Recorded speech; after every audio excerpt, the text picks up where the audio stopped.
Hello, everybody. My name is Clarence Rick Napier, the president at 321 Biz Development, also called 321 Sales Dogs. And today is Friday, January 24th.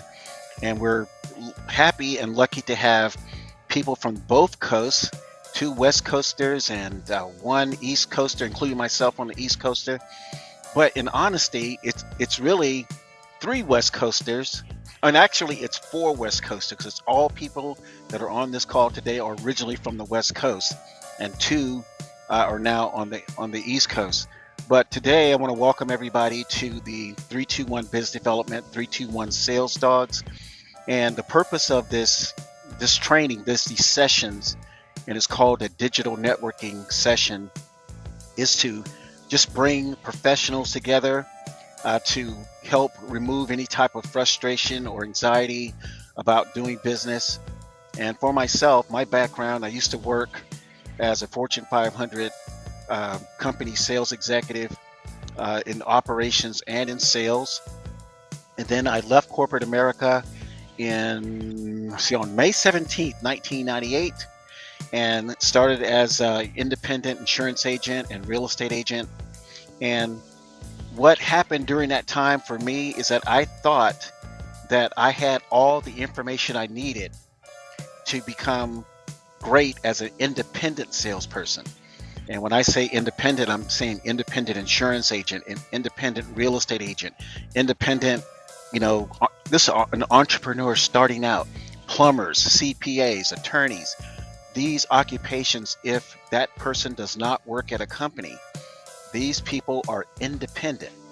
And the funny thing is that as you go up the echelon in terms of the status of a person like CPA, attorney, doctor, plastic surgeon, dentist, many of them do not believe that they are salespeople. They believe that they are doctors. But the interesting thing is, for you to move your products and services from your dental office, your medical office, your law firm, your CPA practice, your real estate brokerage, your insurance firm, you have to move that product to the customer. That is the official definition of sales. So these sessions will have more people on them next week. Some people had cold feet. Some people didn't have enough notice. I totally understand that, but I wanted to at least get this session in the books. So the first person that I would like to bring on is Roderick, and Roderick is based in the Los Angeles area. So Roderick, you have 5 minutes, up to 5 minutes, to talk about yourself, what inspires you, what do you do right now, and what is your plan for the next couple of years in terms of entrepreneurism? Sure, thank you. My name is Roderick. I got my business degree back in 2020 um, in Southern California with an emphasis in technology and cybersecurity. And I have experience in data engineering and other IT related roles. Currently, I do work in corporate America, um, but I do have a passion for designing and developing applications. I'm working on two mobile applications right now. And honestly, this year, I'm just striving to become my own boss. That is my main goal for this year, and to keep the creative juices flowing. All right. So one of my questions for you is that as you entered corporate America, what were some of the things that you identified as like perhaps limitations in terms of your true personal goals, your professional goals? Ooh, yeah, that's a good question. Well, working under other people and other teams, that they have their own idea of how a project should be run, and how it should be completed.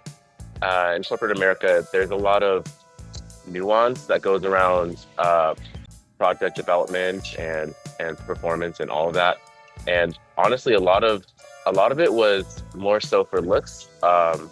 It seemed like applications just need to be pushed out as fast as possible, just so that upper management could look better.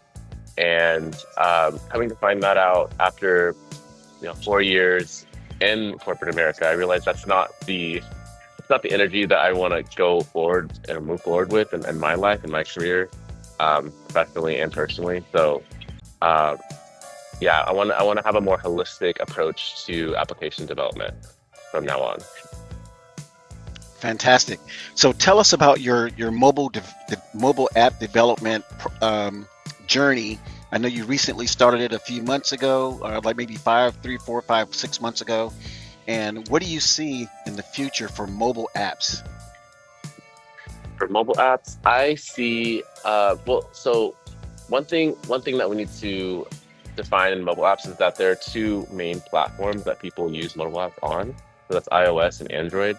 For me, I wanted to create mobile apps that were more centralized between both platforms. So I'll be using a development language called Flutter, which actually creates and develops mobile apps between the two platforms simultaneously. So that way, uh, there's there's more centralization between the two platforms, and there's not that many differences because right now between Android and iOS, there are a lot of differences between the layout, the functionality, even the design. So that's why I want to have a more holistic approach with mobile apps, and going forward in the future, I hope that other people can appreciate that approach as well. Excellent. Now, down in Los Angeles, what is the energy like? I think we had this conversation the other day. What is the energy like for people, and in terms of the flow, in terms of the intensity of living in Los Angeles and Southern California? It's pretty cutthroat now in 2025. It seems like everyone is either busy trying to do something or make something out of their day. And there's a lot of stress, honestly, going around. The cost of living over here is a lot higher than other parts of the country. So it definitely comes to fruition between my relationships with other people, friendships even. It just seems like everyone's on edge and trying to do as much as they can to make ends meet. Yes, yes, I definitely felt that myself. Now, you're the type of person that when you go out and you meet people, tell the audience, because we're going to talk about over the next couple of sessions, we're going to talk about the 5 front end sales activities, which are contacting, prospecting, appointment setting, closing, and getting zero cost referrals. What has been your experience so far, as you work corporate America now, but you're also out and about developing contacts for future business opportunities? What has been the feedback, or how do you feel about this process of just meeting people off the cuff? I feel like it's more organic that way. You really get to learn more about the person and what they do, and you get to share even what you do as well, and then find differences or similarities between the two. Versus in corporate America, it's very just cut and dry. There's not a lot of relationship building. Honestly, for me as a developer, I don't even need to prospect clients or do any of those other sales steps. I just kind of have to deliver the product that I'm asked of to develop, and then from there, there's no follow through. Exactly. Well, thank you, Roderick. I want to thank you for your time. You're free to listen, and we got 2 more guests. The next guest, if you can go on mute, Roderick, the next guest, her name is Jeannie. She's out of Southwest Florida. So now this is very interesting. I'll let Jeannie do the talk about how we met. But here is a lady that I am just so fascinated with, because she really took. And now we want to take it to the next level. We know that people are interested in it and they would pay money. So a lot of them were very Excellent. surprised that we were giving that to them for free. Excellent, excellent. Now, what I like about the county canvas is, and that county canvas, it will merge into these 321 sales dog sessions. Because here's the deal: a lot of business owners have been, I'm not going to say ripped off, but they have experienced extremely low ROI, not just on like the digital marketing part, but I'm talking about traditional marketing, where some person will say, hey, we can do this for $10,000, And like I said at the very beginning of the session, many business owners have never even had one class in business development. I spoke with the St. Augustine, Florida attorney about 7 years ago, and he called me back and he said, Rick, I appreciate your phone call. I want to thank you for reaching out, but I also want to tell you that you are absolutely correct.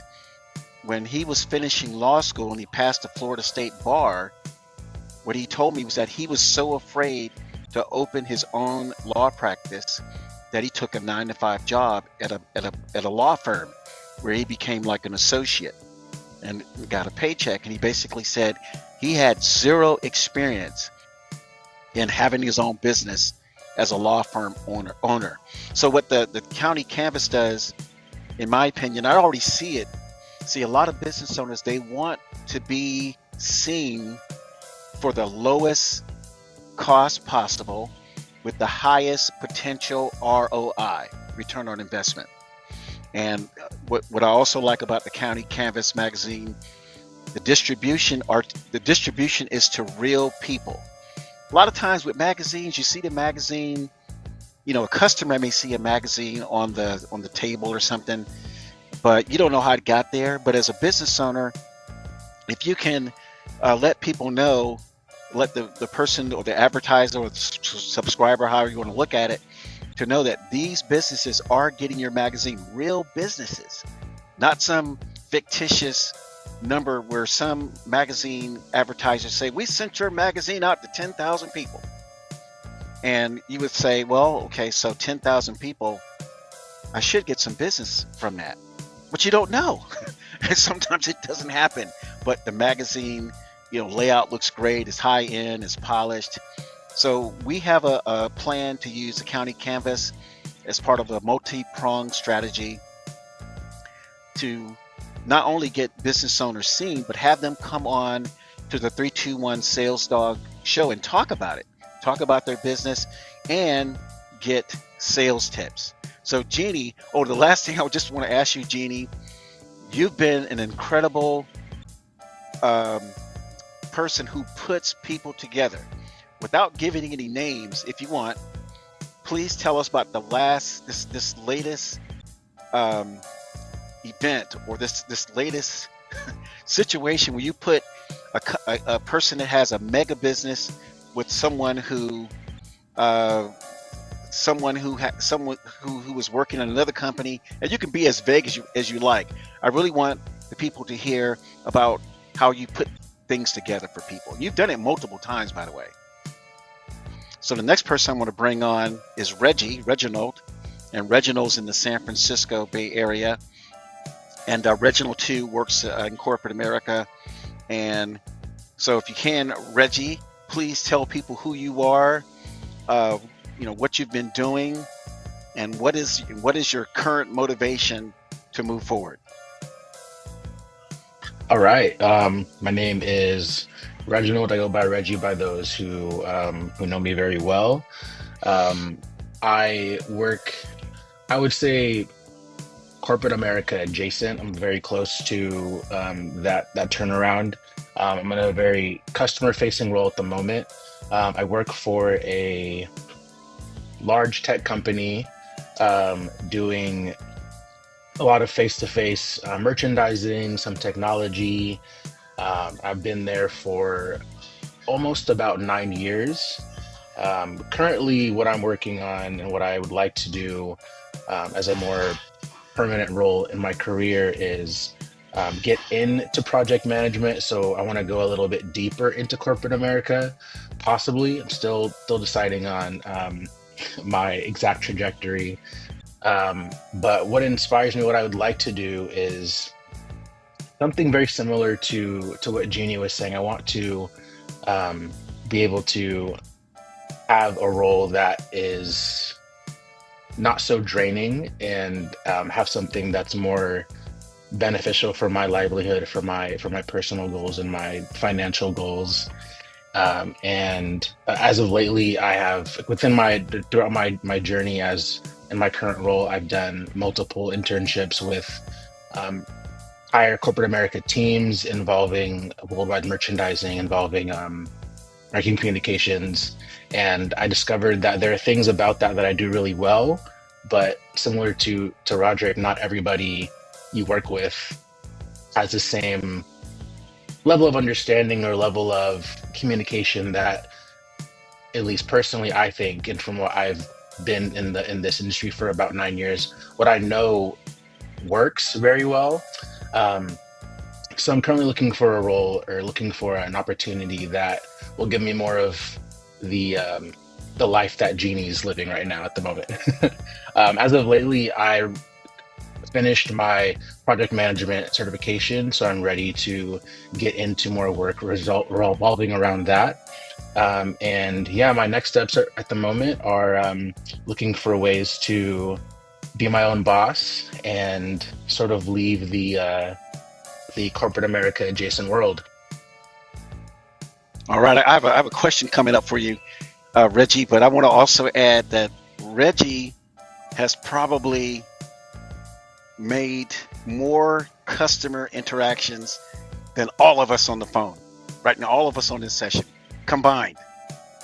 You know, based in the industry and the company that he works for, he has had more interactions with people. Now, the reason why that's important is because, you know, as a business development person, so let me explain real quickly what business development is.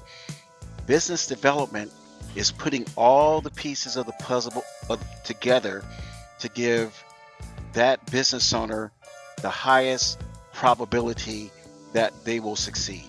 So business development is not sales. Business development is putting all the pieces together, putting the right, you know, maybe designs together, putting the right type of maybe some programming together, putting together scripts, putting together, you know, scenarios that may come up, contingencies that may come up. So when you put that all together, then that's business development. And then sales is taking it, you know, hitting the home run and closing the deal.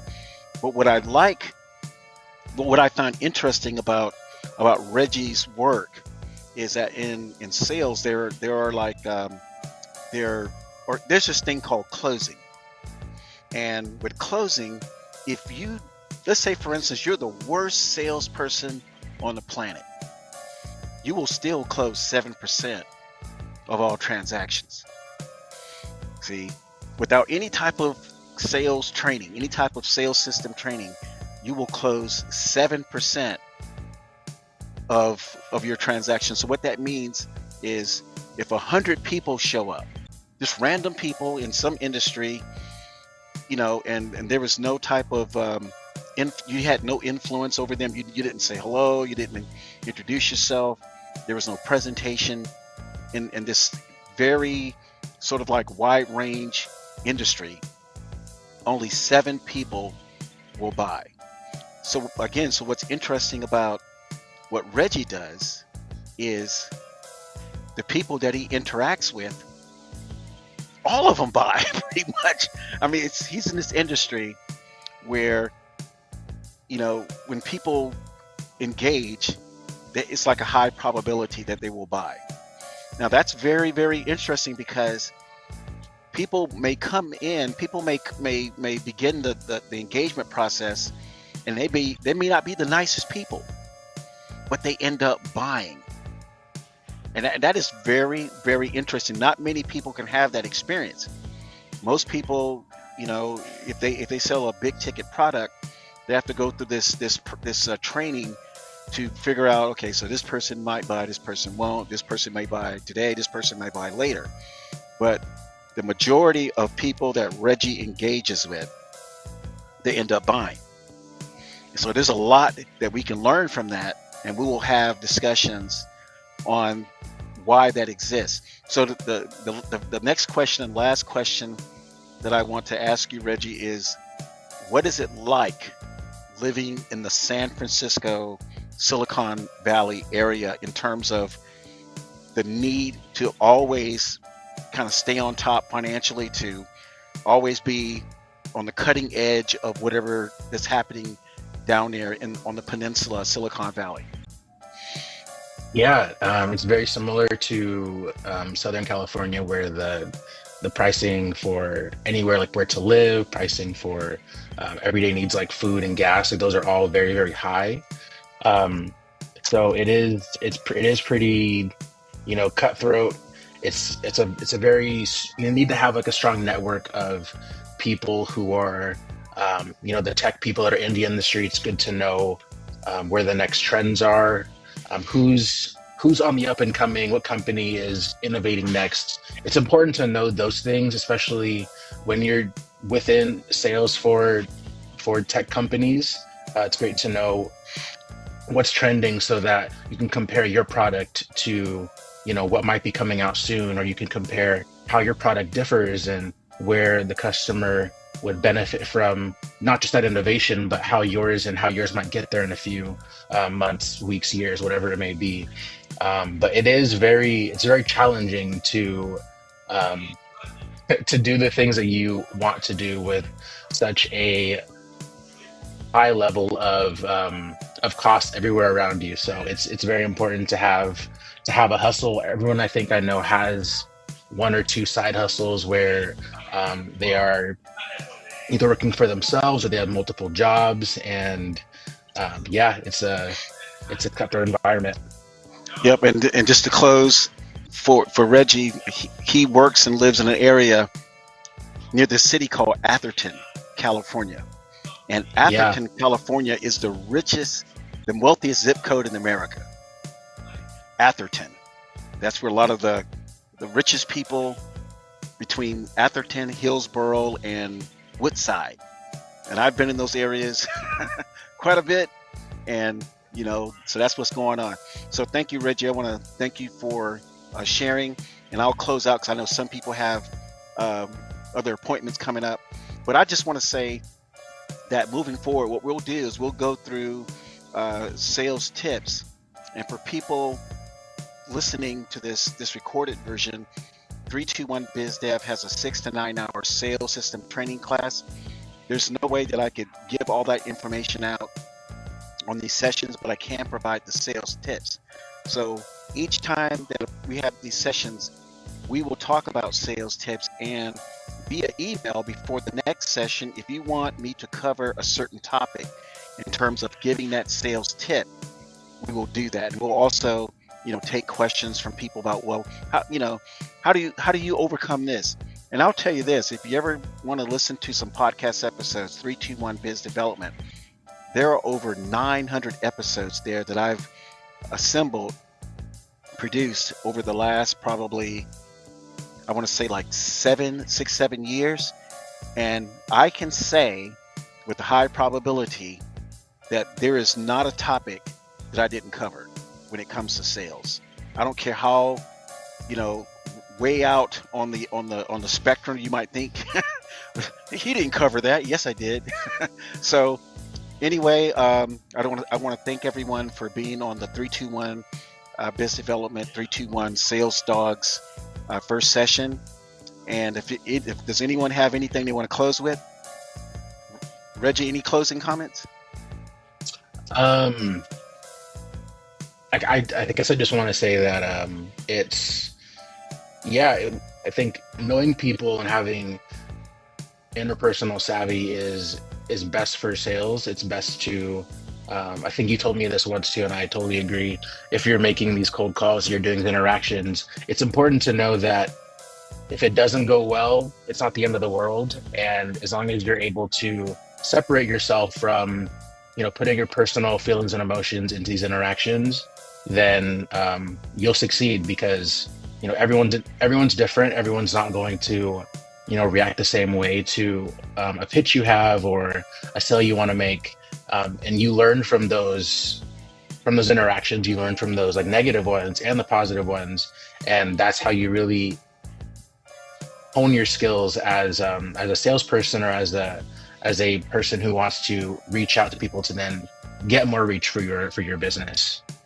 All righty. Well, everybody, thank you very much for attending this session. I will send a clip of audio clip of what this is like, and so everyone have a great day. Take care.